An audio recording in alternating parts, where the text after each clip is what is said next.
A proposta de hoje é falarmos sobre o capítulo 11 do Evangelho segundo o Espiritismo, amar o vosso próximo como a si mesmo.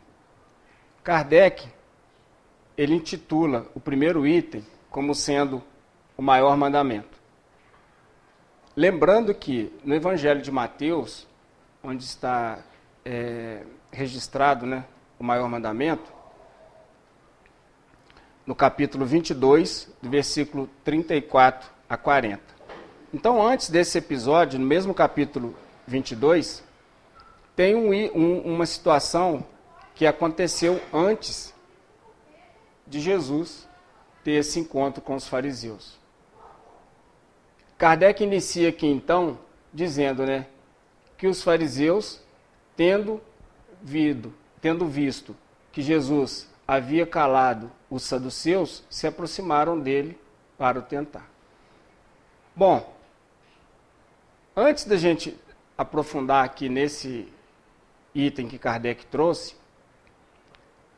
vamos pensar um pouquinho, voltar lá no Evangelho de Mateus, no mesmo capítulo, no fato que antecedeu, que foi a questão dos saduceus. Lá está intitulado assim, os saduceus e a ressurreição. Por que falar sobre isso? Para a gente poder conseguir trazer a importância do fator da existência do espírito além do corpo físico.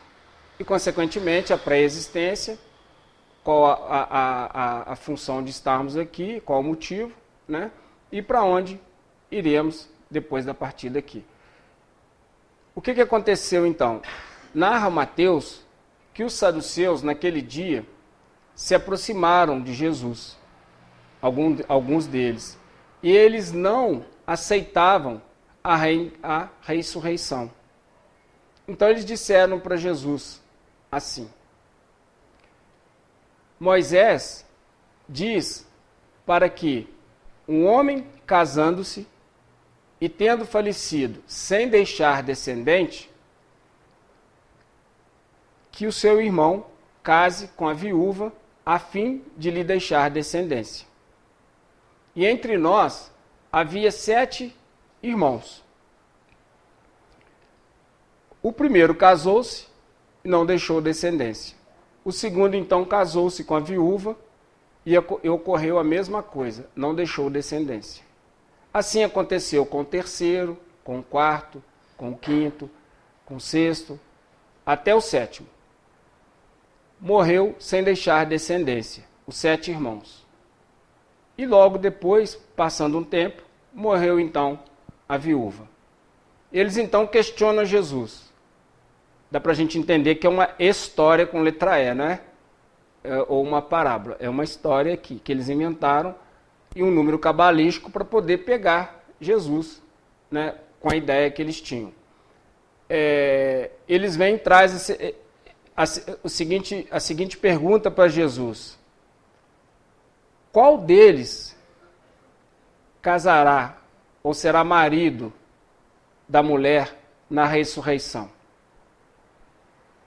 Sendo que os 7 apossaram dessa mulher. Os 7 tiveram relações com ela. Aí Jesus responde assim: errais por não conhecer as Escrituras ou os mandamentos. Por quê? Na ressurreição não se casam e nem se deixam casar. São como os anjos do céu. Mas em relação à ressurreição, tendes visto que Deus Deus afirma, sou Deus de Abraão, Deus de Isaque e Deus de Jacó. Portanto, Deus é Deus dos vivos e não Deus dos mortos. E narra o evangelista que, após Jesus trazer essa resposta para eles, o povo então ficou maravilhado com aquilo que Jesus trazia em sua doutrina. Vamos lembrar um pouquinho quem são os saduceus, Na época era uma seita que hoje a gente poderia chamar de uma forma bem simples de materialistas, aqueles que não acreditam que existe algo além da matéria, do corpo físico, que acabou, né, teve a morte física, tudo se acaba por ali. Então eles não acreditavam, não aceitavam. Mas quando a gente vê a palavra ressurreição também nos textos, a gente consegue compreender que é o quê? Continuar vivendo, só que em outro corpo, não no mesmo corpo. E ressurreição, ao pé da letra, significa voltar a viver no mesmo corpo. Então o entendimento, ou o que se conseguia compreender sobre ressurreição, era essa ideia de que se vivia depois, mas como seria? E qual que era o costume judaico? O costume judaico, até hoje, né? Os mais velhos casam primeiro. Tanto os homens quanto as mulheres. Só para a gente falar lá na frente um pouquinho, esse é um mandamento. Mas qual a preocupação com esse mandamento? Proteger a mulher. Por quê? Como ficaria viúva sem um filho para cuidar dela? Então Moisés traz leis pontuais para que consiga o quê? Proteger os mais fracos. Nesse caso, a mulher viúva. E aí, narra Mateus que os fariseus, tendo sabido, né, que Jesus tinha vencido essa discussão, essa conversa, né, eles então se reuniram e um deles, que era doutor da lei, se aproximou de Jesus e fez a pergunta que a gente vai falar aqui daqui a pouco. Lembrando então, quem são os fariseus? Eram aqueles que faziam parte da religião dominante na época, né? E delas tinham algumas pessoas que eram doutores da lei, aqueles que trabalhavam em julgamentos, como que tem o nome lá do Sinédrio, e que determinavam as coisas. Então eles conheciam os textos, eles estudavam, viviam disso, viviam da religião. Então vamos pensar um pouquinho. Se eles viviam da religião, e eles também tinham pelo menos uma pequena compreensão, ou uma ideia, melhor dizendo, da existência da alma, da existência de algo além do corpo físico, então eles eram espiritualistas. Mas embora espiritualistas, eles cultuavam de uma forma exterior. E pelo simples fato deles ganharem, né, serem remunerados em relação à religião, eles se sentiam incomodados com a doutrina de Jesus, que era o trabalho em nome de Deus sem remuneração. Né? Tem outros fatores também, mas esse é um dos que mais incomodavam. Então eles fizeram, um deles, né, que fez essa pergunta para Jesus, chamou Jesus de mestre. Eles não tinham Jesus como mestre. Então, lembrando a hipocrisia deles, né? Eles fazem essa pergunta para Jesus: mestre, qual é o maior mandamento da lei? Essa é a pergunta. Qual lei? A Torá, não é? É o Velho Testamento, é os livros de Moisés e os livros dos profetas e os outros. Do Velho Testamento, antes da vinda de Jesus. Ele faz uma pergunta dentro daquilo que ele sabia a resposta. Daquilo que ele conhecia, de uma forma literal. Embora não vivenciasse aquilo, como a gente ainda hoje tem dificuldade de vivenciar aquilo que a gente está tentando aprender aqui hoje, aquilo que a gente está tentando estudar aqui hoje, eles também tinham a dificuldade deles. Haja visto as reencarnações, estamos numa situação melhor um pouco, né? Mas eles fazem essa pergunta para Jesus. Esse mandamento ele tem que estar na lei. Sabemos que são mais de 600 mandamentos. Em torno de 613 mandamentos. Um deles era o que foi comentado na passagem com os saduceus, de se casar com a mulher viúva para deixar descendência, mas era para proteger a mulher. Voltando aqui então. Quando o fariseu, o doutor da lei, faz essa pergunta para Jesus, Jesus responde aquilo que ele já sabia. O que ele responde? Amar a Deus sobre todas as coisas, de todo o seu coração, de toda a sua alma, com todo o seu espírito ou força. E eis o segundo, que é semelhante ao primeiro. Amar ao teu próximo como a ti mesmo. Está aí toda a lei e os profetas. Mas o que Jesus está dizendo então? Algo novo? Não, não é novo. Algo que ele resolveu ali? Não.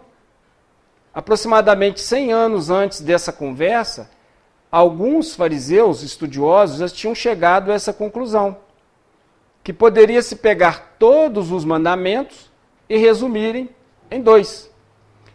Da religião que eu provenho, que eu vim, eu aprendi 10 mandamentos. Só que estudando a doutrina espírita, nós percebemos que o espírita, o verdadeiro espírita, é aquele que se esforça a ser uma pessoa melhor, e para isso a gente precisa estudar, a gente precisa buscar conhecimento. São várias as formas. E nessa busca de conhecimento, estudando o Evangelho, procurando entender, a gente percebe o quê? Que sempre vai encaixando, E se a gente puder resumir o Evangelho de Jesus, a gente resume de uma forma bem simples. Amor, tá, mas e aí?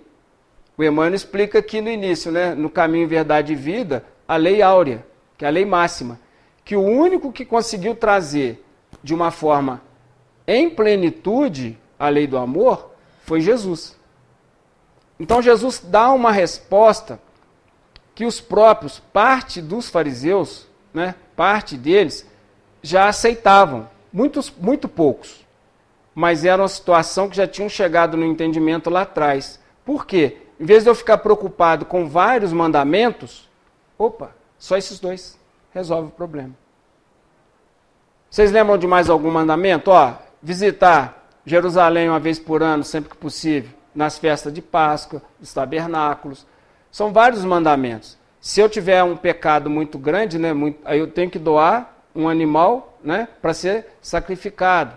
São vários. Por exemplo, comer sem lavar as mãos. Qual que é a preocupação ali? A higiene. Circuncisão. Tudo são mandamentos. Mas nesses mandamentos, o mais importante, dos mais importantes, é o que Jesus apresenta para uma pessoa, para um doutor da lei, um conhecedor da lei, que já sabia. Mas vamos tentar entender, então, o que seriam esses 2 mandamentos. Porque ele fala, amar a Deus sobre todas as coisas. Então é eu ter um Deus único, e ele sobre todas as coisas. Então, eu vou amar mais a Deus do que meu filho, minha filha? Olha só, pronome possessivo, meu, minha. Se Jesus traz também o entendimento de que nós somos filhos de Deus, então os nossos filhos, nossos pais são nossos irmãos. Em Cristo. Em Deus. Então, amar a Deus sobre todas as coisas e ter esse entendimento de quê? De uma força criadora, a gente pode chamar de que forma quiser, respeitosa. Uma força criadora que criou o universo, o princípio de todas as coisas. Mas ele fala aqui, de uma forma bem simples, de todo o coração. O que é amar a Deus de todo o coração? Qual que era o entendimento, na época, dos judeus, do coração, que era a base do raciocínio, da inteligência e a base do sentimento. Então, às vezes nós estamos com um sentimento elevado e às vezes nós estamos com um sentimento numa situação ruim. Mas numa média geral, a gente tem uma condição de sentimento, não é? Cada um melhor ou numa situação mais difícil. Mas, por exemplo, como é que eu faço para estabilizar os meus sentimentos? Eu procurar me vigiar, eu procurar conhecer quem eu sou, como eu sou, o que eu faço de errado, o que eu faço de certo, para poder ter esse equilíbrio. E é necessário, então, eu procurar ter conhecimento. Por quê? A busca do conhecimento e adquirir conhecimento vai me dar o quê? Sustentáculo para adquirir mais conhecimento e ir me aproximando de Deus, o Criador. Então, eu elevando o meu sentimento, elevando o meu conhecimento, eu vou estar conseguindo amar a Deus.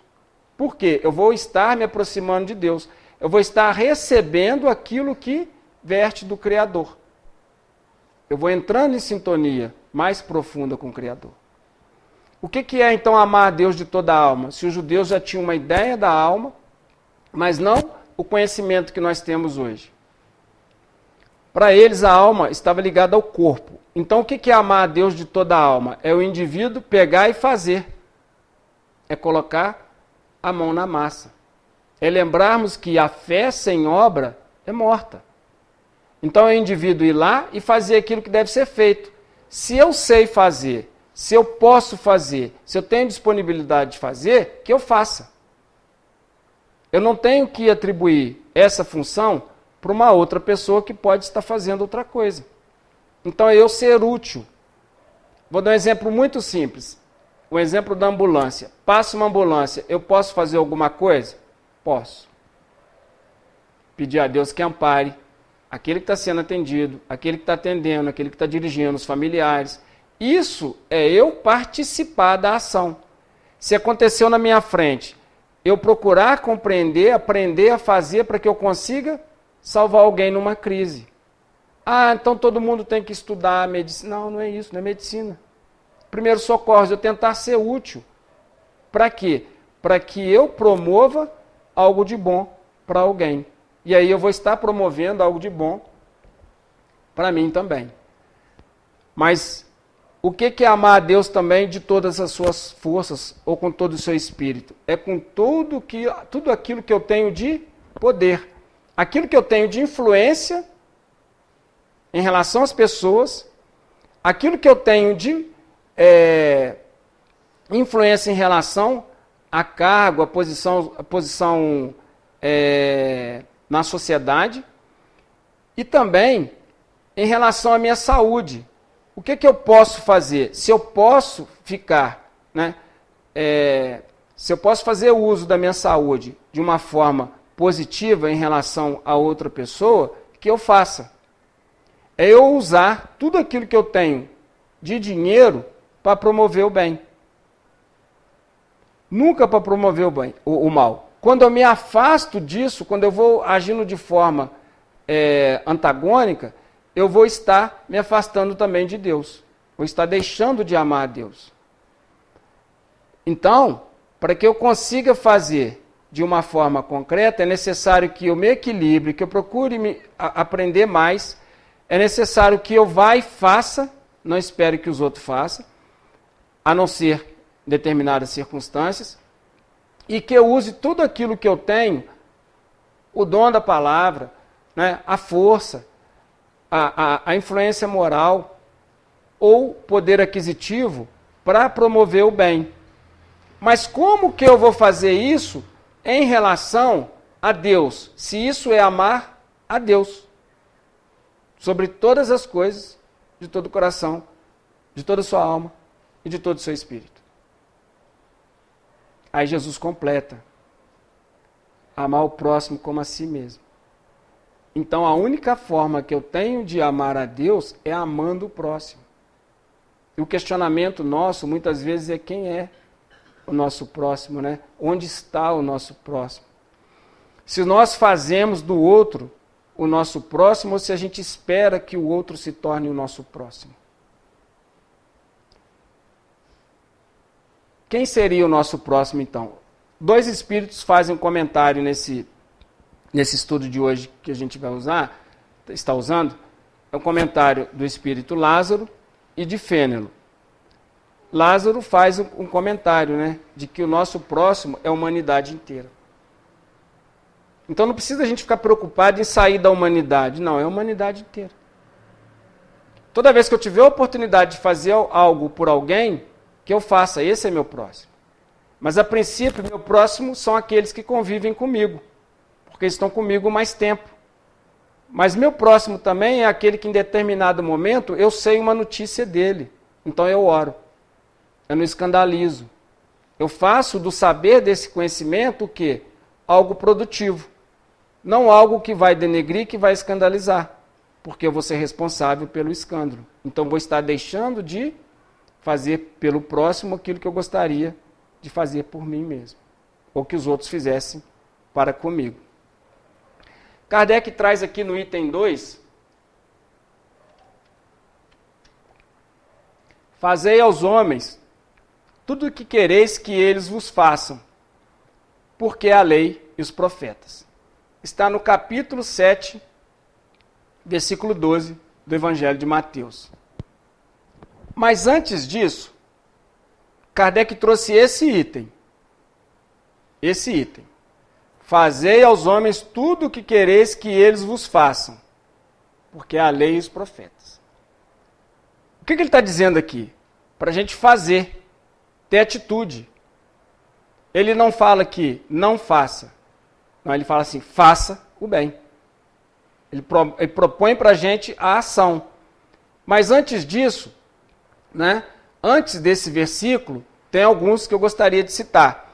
E ele está intitulado, né, a partir do versículo 7, no mesmo capítulo 7, está intitulado Jesus incita a orar. Orai por aqueles que vos perseguem e por aqueles que maldizem. Bendizei aqueles que te caluniam. Qual dentre vós, homens, que o filho pede pão e ele lhe dá uma pedra?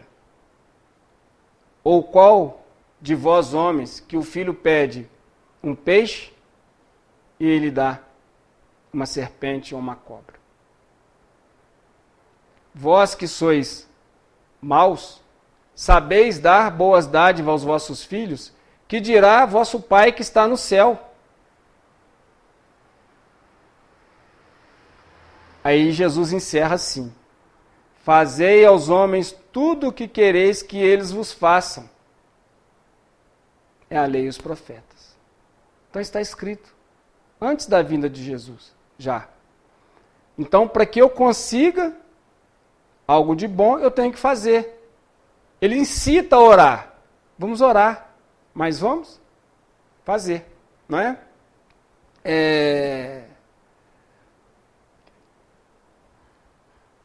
Ele ainda, nessa incitação de orar, Jesus ainda propõe para a gente o pedir e obtereis, buscai e achareis, e batei e a porta vos abrirá. E ele afirma ainda que todo aquele que pede, recebe, todo aquele que procura, encontra, e todo aquele que bate a porta se lhe abre.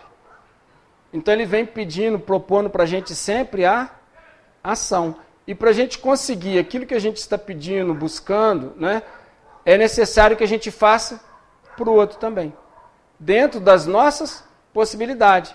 Dentro daquilo que eu tenho de sentimento, dentro daquilo que eu tenho de conhecimento, dentro daquilo que eu tenho de condições de fazer. Ele vem, no mesmo item 2, ele cita aqui o versículo 31 do capítulo 6 do Evangelho de Lucas. Tratai todos os homens da mesma forma que quereis que eles vos tratassem. Lá está intitulado Amai os vossos inimigos. Ou melhor, desculpa, está intitulado Da Vingança, no Evangelho de Lucas. E Jesus começa assim: amai os vossos inimigos. Orai por aqueles que vos perseguem. Bendizei aqueles que maldizem. E continua: se alguém lhe levar a capa, dele também a túnica. Se alguém lhe pedir algo, dele também outra coisa. E se alguém lhe roubar, não entre em confronto com ele, em contenda com ele. E encerra dessa forma: tratai todos os homens da mesma forma que quereis que eles vos tratassem. Então, quando a gente vê, não estou defendendo de forma alguma, né, o assalto, não, roubo, de forma alguma. O que Jesus está falando aqui é para a gente evitar o conflito. É para a gente evitar algo que vai nos trazer no futuro consequências ruins. Essa é a necessidade, que a gente consiga se equilibrar num momento difícil. Como é que eu vou me equilibrar num momento difícil se eu não consigo me equilibrar num momento de tranquilidade? São essas ponderações que ele traz para a gente. E no item 3, ele vem falar sobre a parábola do credor incompassivo. Mas antes disso, né, no capítulo 20, no capítulo 18 do Evangelho de Mateus, versículo 21 e 22, respectivamente, Pedro faz a pergunta para Jesus. E Jesus, no 22, responde. Olha, Pedro fala com Jesus assim: Senhor, um irmão que me ofende, quantas vezes, um irmão que venha a me ofender, quantas vezes eu terei de perdoá-lo? Será que tem que ser 7 vezes? Jesus então responde: eu lhe digo e afirmo, não apenas 7 vezes, mas 70 vezes 7 vezes. Para a gente pensar aqui, né, trazer o entendimento que é perdoar sempre, porque logo depois Jesus conta a parábola do credor incompassivo, que ele diz que o reino dos céus é como um rei na terra, que quis tomar conta, né, pedir conta dos seus devedores. Ele manda chamar, e lhe se apresenta um que lhe devia 10.000 talentos. O rei, então, chega à conclusão que aquele homem não tinha como pagar, aquele servidor não tinha como pagar, então ele ordena que se vendesse aquele homem para ser escravo, e vendesse a sua esposa, vendesse seus filhos e que vendesse os seus bens para compensar parte da dívida. Imagina só, o indivíduo ia ser escravizado, e naquela época ser escravizado era muito raro conseguir sair dessa situação. Ainda mais uma pessoa já adulta e uma idade talvez mais avançada na época. A mulher, então, os filhos, como iam se recuperar? Todos virando escravo e todos os bens sendo entregues àquele homem. Então esse servidor entrou em desespero e caiu de joelhos aos pés do Senhor e diz a ele: Senhor, tenha compaixão de mim e eu lhe restituirei tudo. Mas sabendo que essa quantidade era muito grande, vamos colocar um valor aqui como se fosse 10 milhões de reais. Sabendo que a quantidade, o valor era muito grande, o que o Senhor diz então para ele? O Senhor toma a decisão de perdoar-lhe a dívida e deixa que ele vá embora. E ele então vai embora com a dívida perdoada. Uma dívida impagável. Ele não tinha como pagar, né? Narra o texto que são 10.000 talentos. Para a gente traduzir de uma forma bem tranquila, entender, né? Vamos supor que fosse uns 10 milhões de reais. Não tem como o cara pagar. Então ele, saindo da presença do Senhor, ele encontra com um servidor menor. E esse servidor menor lhe devia 100 denários. Ele então agarra esse servidor menor no pescoço, estrangulando, dizendo que ele devia lhe pagar a todo custo. Esse devedor, então, menor, ele implora compaixão e mesmo assim, caindo de joelho, implorando compaixão, esse que havia sido perdoado, o entrega à prisão até que ele pagasse o que devia. Vamos supor aí que esses 100 denários aí fossem uns 100 mil reais. Daria para a pessoa pelo menos trabalhar a vida inteira para conseguir pagar. Mas é uma dívida menor. Então aquele que foi perdoado de uma dívida maior, não perdoou um que tinha uma dívida bem menor, ínfima em comparação a dele. Narra, né, o texto, essa parábola, que os outros servidores, vendo aquilo, acharam desproposital. Então contaram para o rei o que havia acontecido. O rei então fez com que aquele servidor, né, que não perdoou, se apresentasse. E ele se apresentando, o rei fala com ele: mau servidor, eu tive piedade contigo, com você. Não era para você também ter piedade com seu irmão? Por isso, então, você será entregue, né, ao julgamento e ficará no fogo do inferno. Aí, se a gente for levar ao pé da letra essas palavras, né, e pensar assim, será que Jesus falou isso? Será que... Não é? Então, a gente começa a pensar um pouquinho. Mas antes da gente devagar sobre isso, ele encerra assim: assim meu Pai que está no céu vos tratará, se cada um que não perdoar do fundo do coração o seu irmão as faltas que lhe tiverem cometido.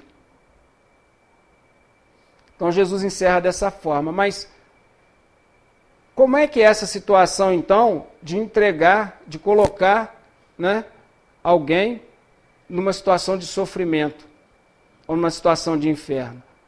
A doutrina espírita nos esclarece que o inferno é um estado da alma. Se eu estiver com uma aflição, se eu estiver preocupado com alguma coisa, eu estou vivendo, né, uma situação, uma circunstância de inferno, difícil. E essa duração pode ser mais ou menos curta ou longa, de acordo com o esforço que eu fizer para sair dela. Vou receber ajuda? Vou. Sei pedir ajuda? Sei. Aí está tudo bem. Mas e se eu não souber? Se eu não tiver esse costume? Bom, Deus, né, como sendo perfeito, e nós como sendo filhos de Deus, tudo é passageiro. Tudo aquilo que é ruim é passageiro. Então a gente vai chegar numa situação de felicidade. Mas tudo aquilo que é felicidade momentânea também, né, ficou redundante, né? Passa rápido. Para não falar passageiro, vamos falar que passa rápido. E aí, um comentário de Kardec. Amar ao próximo como a si mesmo e fazer aos outros tudo aquilo que queríamos que fizessem a nosso favor, seria o fim do egoísmo na Terra, do orgulho na Terra, da diferença de classes na Terra, da diferença de condições de vida na Terra. Não que seria todo mundo igual, em condições de poder aquisitivo, mas que não haveria ninguém mais passando fome, que não haveria ninguém mais com tanto supérfluo, né? E outros com tanta necessidade. Vou falar de um supérfluo, algo que, por exemplo, uma pessoa que tem muitos bens, claro, ele vai gerar emprego, mas ele tem muitos bens que ele nem usa. E às vezes a gente vai num lugar, né, no SUS, por exemplo, a pessoa precisa de uma tomografia, não tem. Em pleno 2022, né, uma conhecida, na verdade esposa de um conhecido, ela teve um apêndice suporado. Ficou 10 dias, e no médico voltando, faz ultrassom, não aparece. Até fazer uma tomografia aparecer. Pagou o ultrassom, pagou a tomografia. E se não tivesse dinheiro para pagar? Viria a óbito.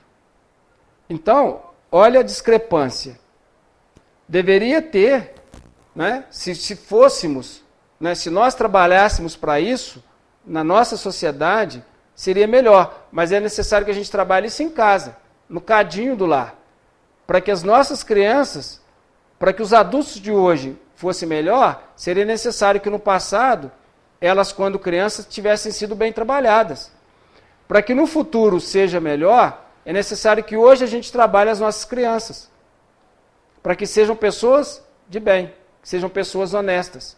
Mas hoje ainda nós nos corrompemos, infelizmente. Então essa diferença, essa discrepância de pessoas que têm bens que nem usam e outros precisando de um exame, de uma coisa simples, né? Que é um apêndice. E a cirurgia é muito rápida quando é descoberto cedo. Mas até chegar a uma situação dessa.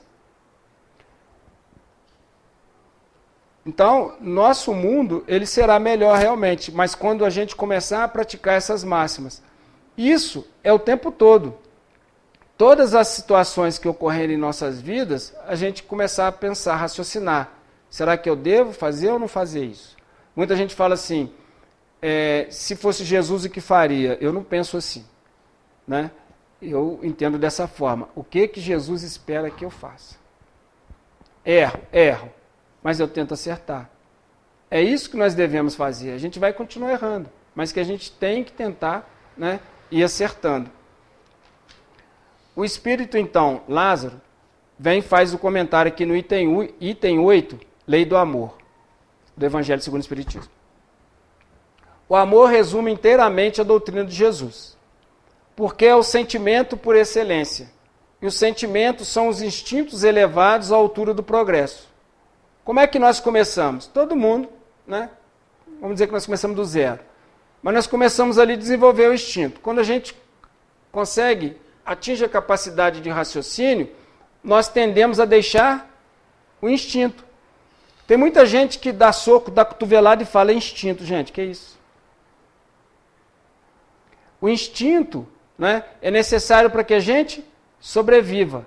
É necessário para que a gente viva bem. É necessário para que a gente reproduza. Mas a partir do momento que nós temos capacidade de usar o raciocínio, é necessário que a gente faça uso do raciocínio.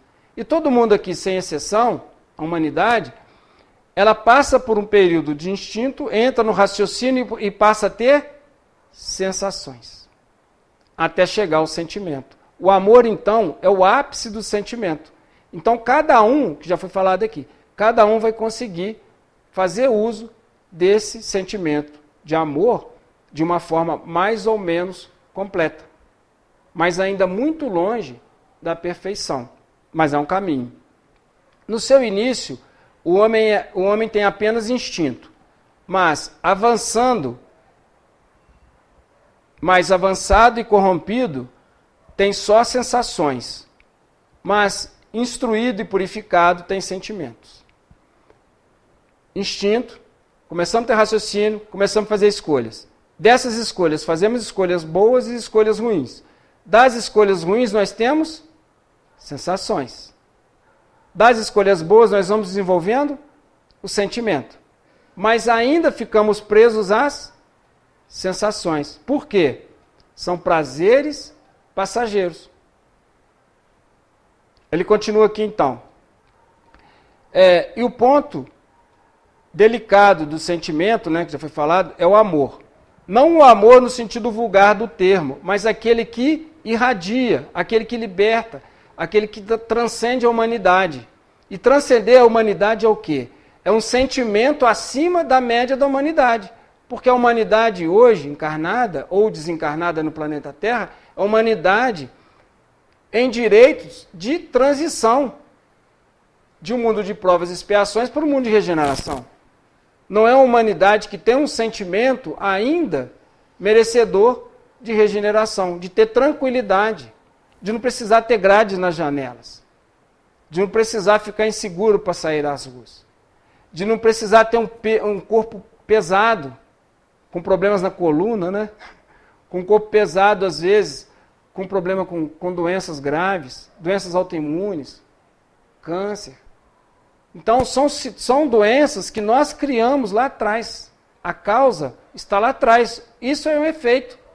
Agora, nós devemos buscar o quê? Uma solução para esses efeitos. E isso é trabalhando esse sentimento nobre. Então, eu amo a minha esposa, mas ela não pode fazer isso, não pode fazer aquilo. Então, eu não amo. É como se eu fosse dono. Então, no namoro é muito assim, né?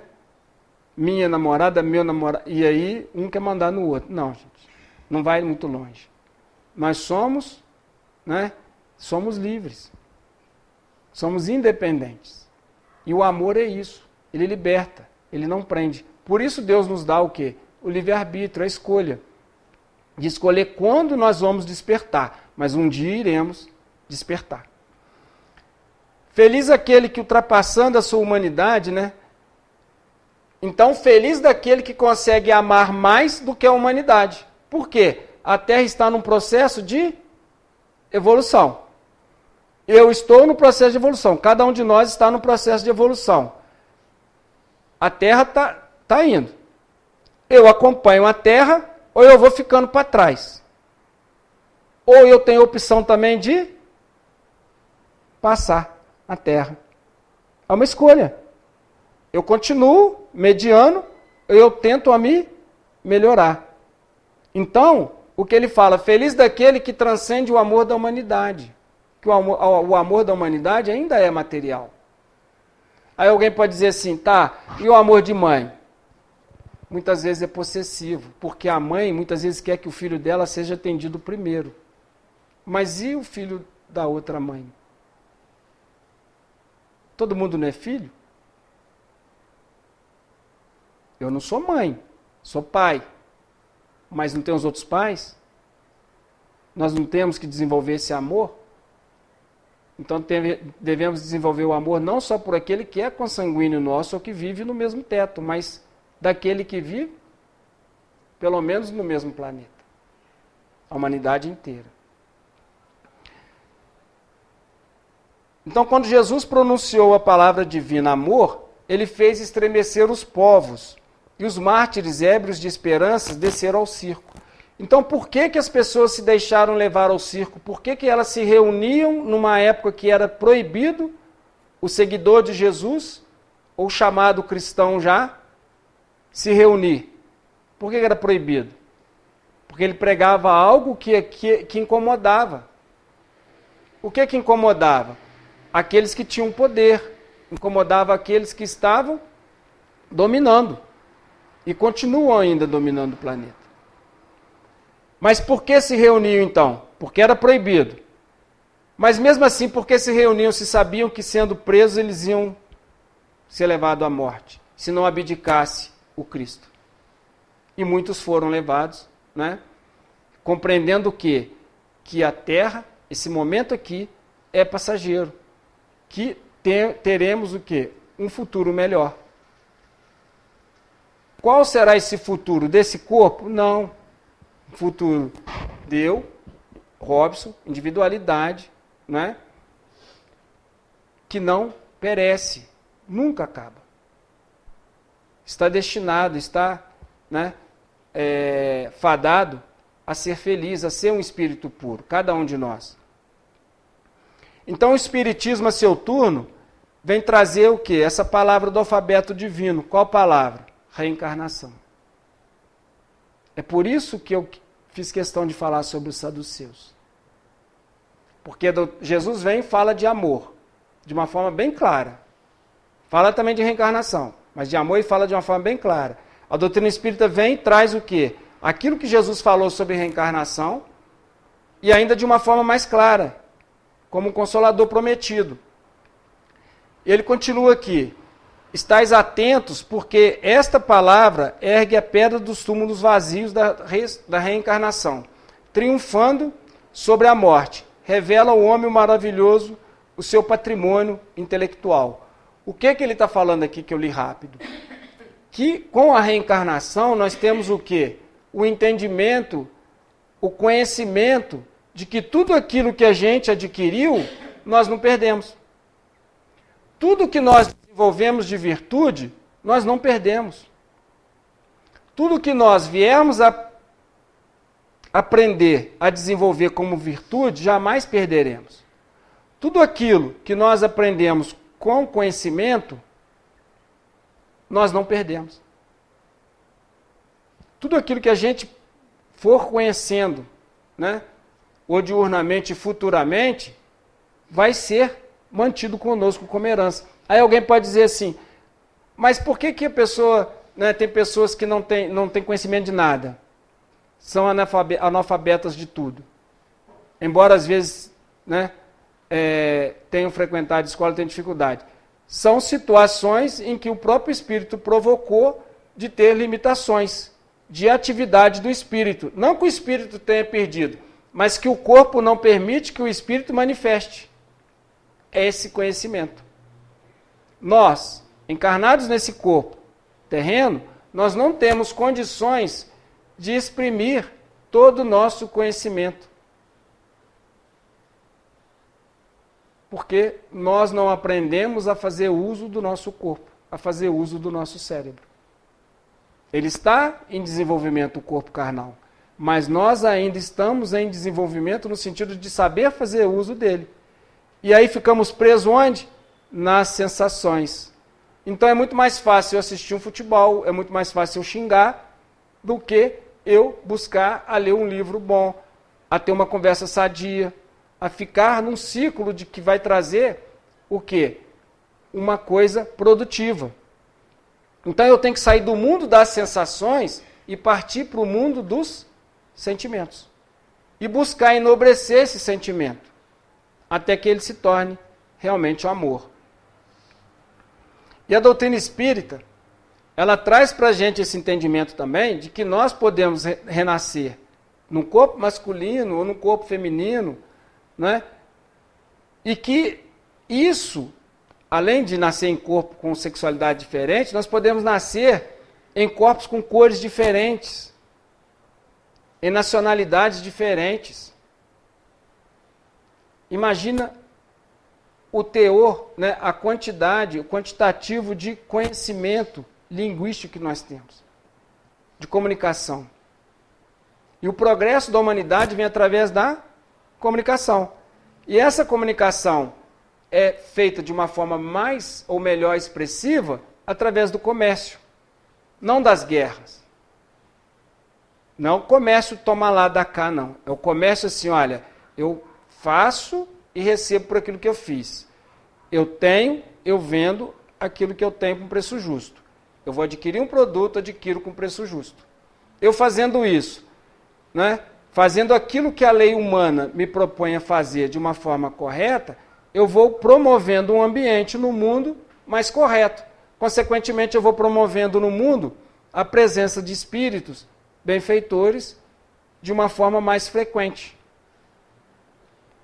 Eu tenho que evitar me deixar corromper, entendendo que o amor é totalmente oposto à corrupção do indivíduo.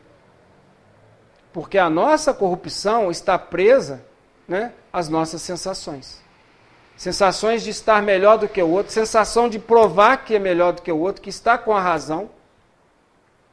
Perceberam? Está com a razão. É momentâneo. Eu estou agora, daqui a pouco eu posso não estar.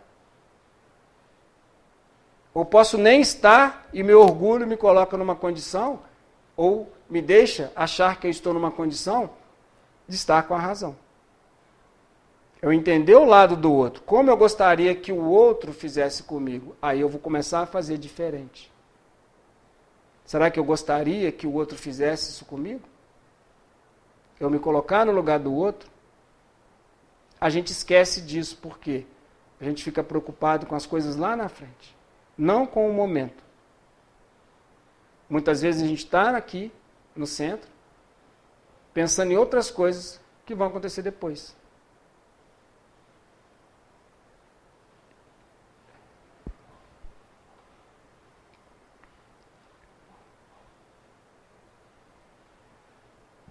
O que acontecia então, só para a gente resumir, o que acontecia então na época que os seguidores de Jesus, né, os cristãos, eram levados ao circo? O que acontecia? Não estou falando das pessoas que aplaudiam, não. Estou falando daqueles que eram levados ao circo, dos cristãos. O que acontecia com eles? Eles sabiam que iam para um lugar melhor. Então acontecia o quê? O espírito era resgatado do corpo. Esse resgate dava o quê? A liberdade aos espíritos, a essas pessoas, como espírito. Sabendo disso, eles então ficavam tranquilos com a situação. Assim, todo mundo ficava tranquilo. Não, não era bem assim, não. Uns eram mais renitentes, outros negavam Jesus na hora H, outros no início tentavam fugir, e assim foi. Mas aqueles que se entregaram realmente, que se deixaram matar, não é porque eles queriam morrer, é porque eles sabiam que a causa seria justa, ficaria marcada na história e eles seriam resgatados do corpo físico pela espiritualidade maior. Por isso, essa confiança. Vamos ver agora um resuminho do que do que o Espírito Fênelon fala. Tem pessoas que é vista na sociedade como muito má. Uma pessoa vil. Por vezes, essas pessoas também têm uma expressão de sentimento de amor. Às vezes por pessoas, às vezes por animais, por plantas ou por objetos. Mas tem. Todos têm. Tem pessoas que são misantropas, são avessos à sociedade, avessos às outras pessoas. Mas elas irão um dia entender que é necessário que a gente viva em sociedade para a gente desenvolver as virtudes, e a maior delas é o amor, que reúne todas as outras. Mas para que a gente consiga fazer isso, é necessário que a gente esteja em sociedade. Mas o que Fenelon fala aqui? Que tem pessoas que, no fundo do sentimento dele, ele pode apresentar para a sociedade um ser perverso, mas no fundo do sentimento dele tem o ápice do amor em relação à humanidade terrena. Ele gosta muito de alguém, de algum animal, de alguma planta ou de algum objeto. Mas que a lei, né, a lei vai impulsionando o indivíduo e vai chegar um momento que ele vai passar a devotar amor pelo ser humano. A minha esposa tem um aluno, então ninguém vai conhecer, não tem problema falar. Tem uma aluna dela, não sei se vai ver no YouTube lá, né? Tem uma aluna dela que não gosta de gente. Pelo menos ela fala, não gosta de gente. Engraçado que ela teve mãe e pai, né? Não gosta de gente. E aí, ela ama animais. Ela ama animais. Então, por não gostar de gente, ela é casada. Por não gostar de gente, ela não quer ter filhos. Onde vai estar a solução? Fica fácil, acho que fica fácil da gente entender. Se ela tiver um filho, ela vai passar a amar o ser humano.